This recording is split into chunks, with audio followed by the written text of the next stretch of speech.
சபையில கூட அப்படிதான் இருப்பாங்க நிறைய பேர்.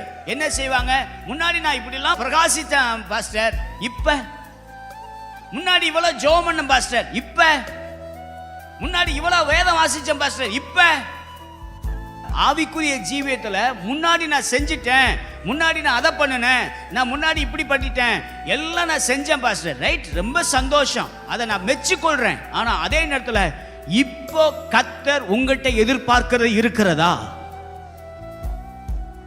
ஒரு வயசு பிள்ளைக்கு எவ்வளவு இட்லி ஊட்டுவான்? ஒரு வயசு பிள்ளைக்கு எத்தனை இட்லி? ஒரு இட்லி, 1.5 இட்லி.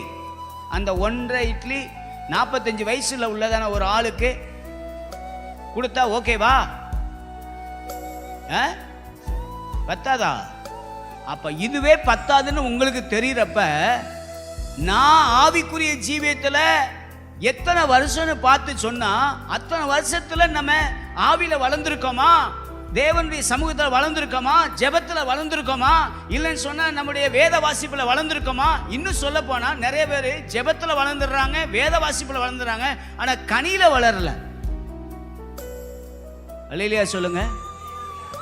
இப்ப வந்த விசுவாசி அது ஆவிக்குரிய கனியில ரொம்ப காணப்படுற மாதிரி இருக்கு, காணப்படுற மாதிரி தான் இருக்கு.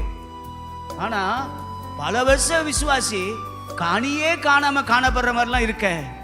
ஒருவேளை ஆண்டவர் இன்னைக்கு நம்மளை சந்திக்க வந்தா எப்படி நம்ம வாழ்க்கையில ஆண்டவரை சந்திக்க போறோம்?